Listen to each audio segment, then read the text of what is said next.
Hello, and welcome to Bookish Crafts, where I make crafts based on your favorite books. Today, I'm diving into a project inspired by one of my favorite series, The Wheel of Time. I'll be creating a book nook of the inside of the Stone of Tear. I chose the Stone of Tear out of all the locations across the books, because this was one that was consistently visited throughout the series. So many important scenes happened here, and it was very central to the whole series. For inspiration, I'm using the book cover from The Dragon Reborn, so I'll be doing my best to recreate that all-red, marbled stone look with all of the arches and the cool stone flooring. I began by unboxing a blank book nook and painted all the pieces a deep red. I cut some foam into arches, painted them all red, and glued them onto the back wall.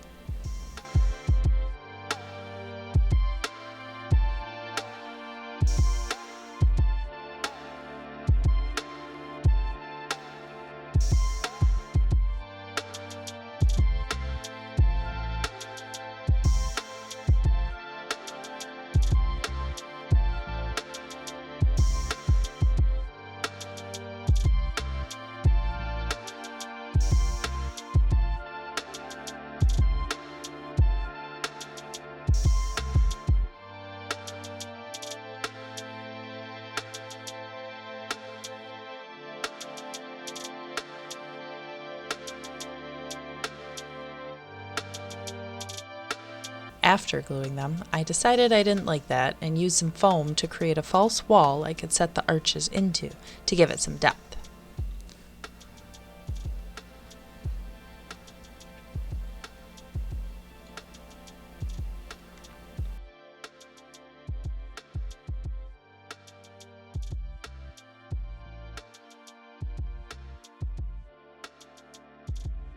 Once the arches looked how I wanted, I tested the first of many dry fits.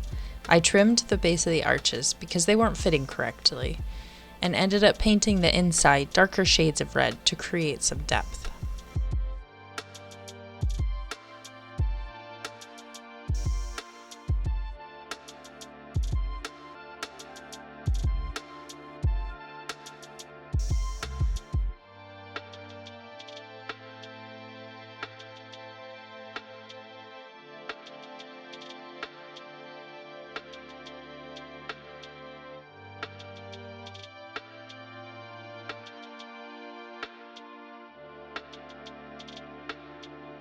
Now it's time to make the stone columns.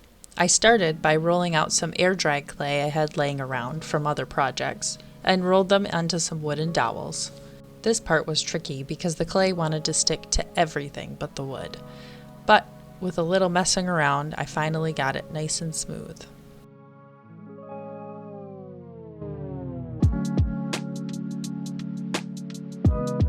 First up were these little bumps at the bottom. I don't know if they have an actual name. The book cover has swirling designs near the base of the columns, so I crafted those by rolling small pieces of clay into little noodles and shaping them into random patterns.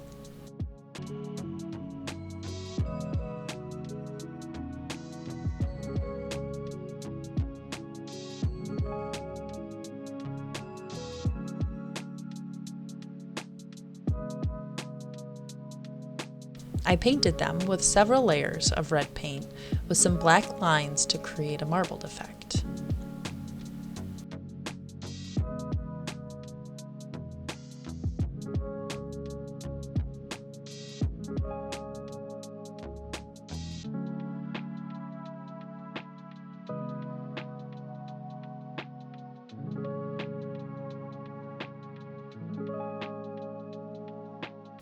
For the flooring, I cut a piece of foam board to size, and then sanded it to give it some texture.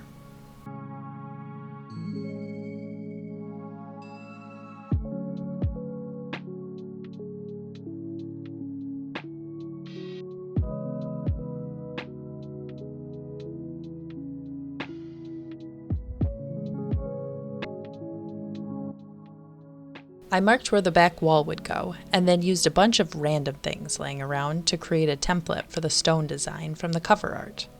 The cover shows this irregular, circular stone pattern which radiates from Kalendor. which I thought was really cool, but it took forever to draw. Like, I might have pulled a mat and spent 5 books looking for reasons not to work on this floor pattern.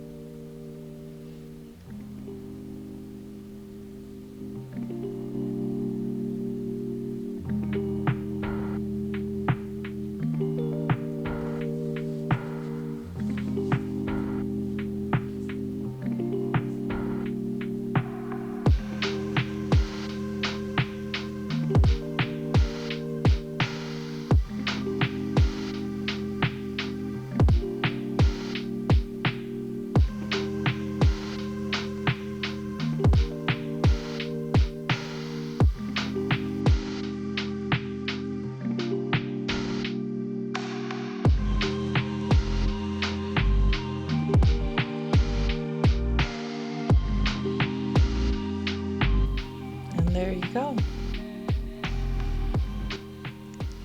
After painstakingly sketching the design, I mixed up a greenish-blue paint to fill in the stones.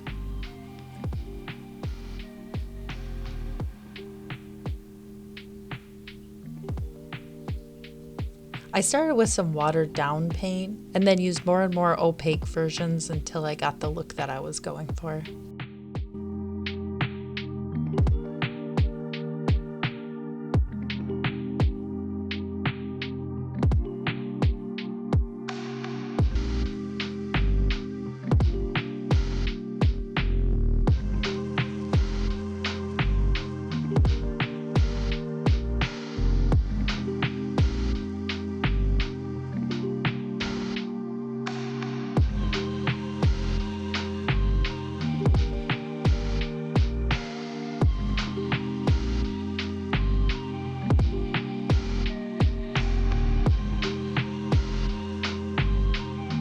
To bring out the dimension of the stones, I went in and did a very light dry brushing with a light green, and it really makes the stone design pop out.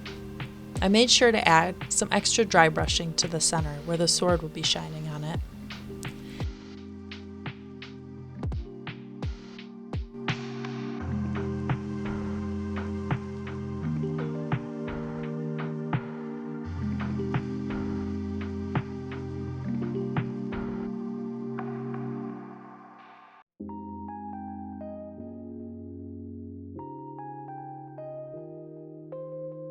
I glued the floor to the floor and did another dry fit to make sure everything was fitting properly.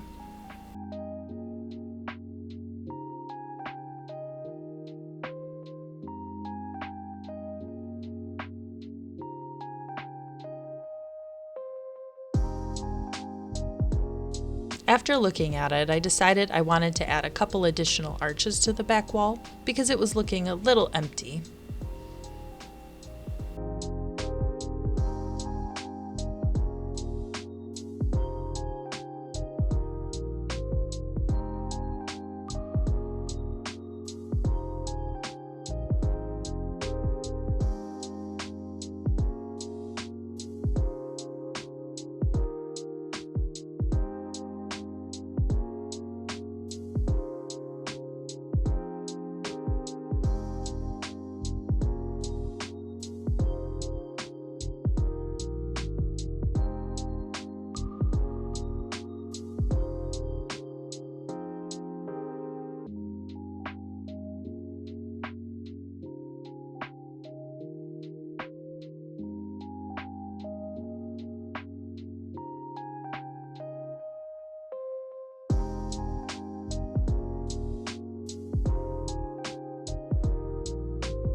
Then I painted in layers of increasingly light blue to achieve a glass-like appearance.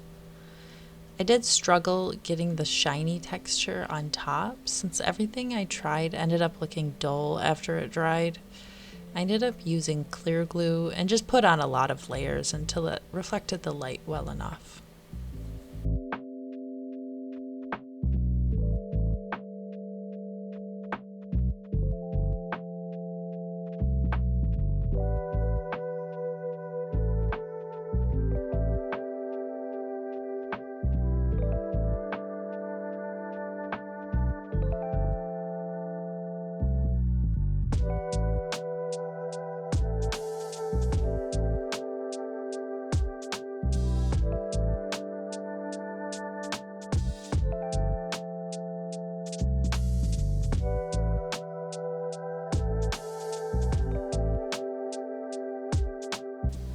I thought I was ready to put it all together, but then I realized my sword was way too big, so I had to go back and trim everything up.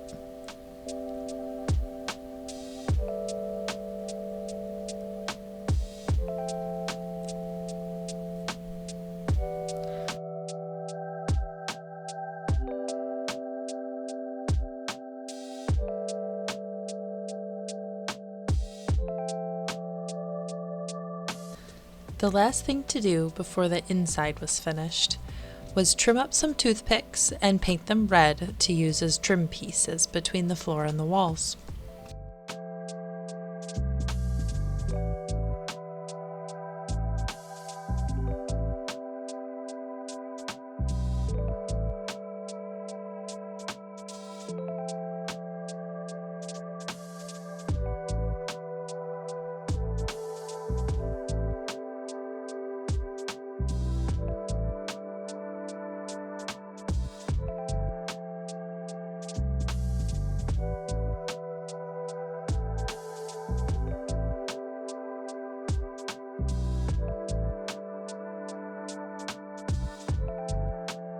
The last part of the kit I needed to put together was the lights, and oh boy, this part made me want to pull my hair out. The little lights didn't want to go into the hole properly, and then they didn't want to stay in. So after fiddling with that for way too long, I ended up sanding the holes to be bigger, which finally gave me the proper lighting.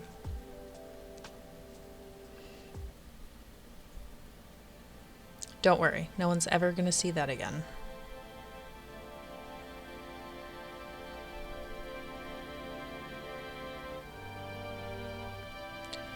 With the interior complete, it was time to give this fortress a roof. I sanded openings in the top to place the columns, and suspended Calendor using clear fishing line to make it float.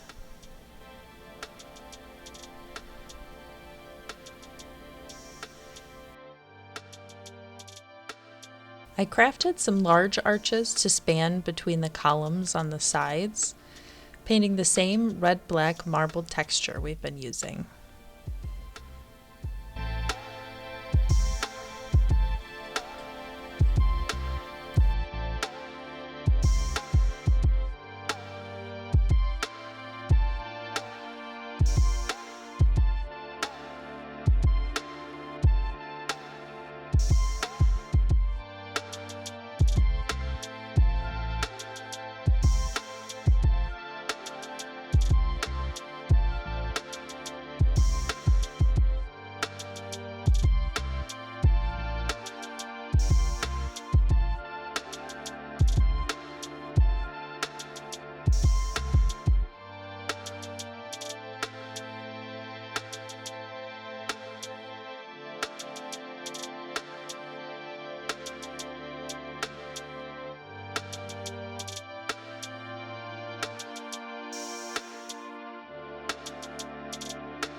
Once everything was ready, I applied a generous amount of glue and secured the arches into place.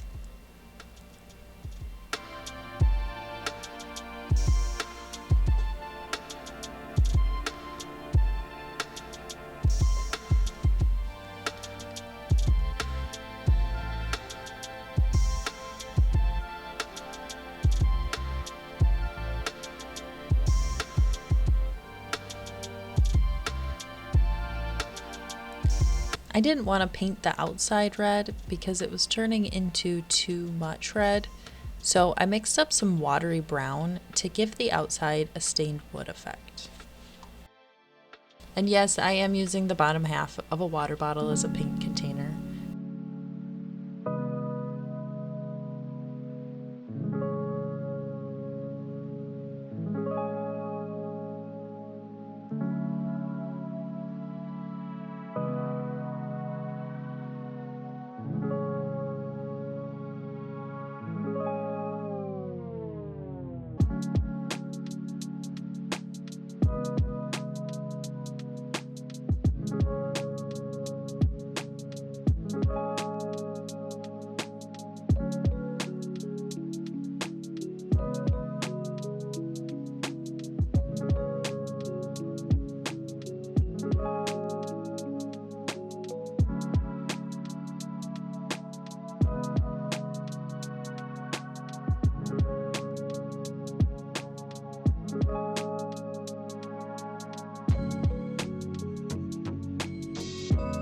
This project was actually a lot of fun, even though it's not super detailed, because I got to just paint and paint and paint.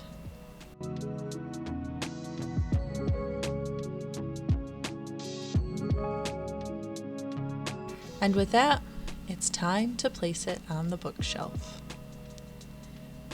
I do love the way the lights give this really eerie feeling, kind of like you're in Telleron. I went in and added some little teacups after, just to give it a little extra detail.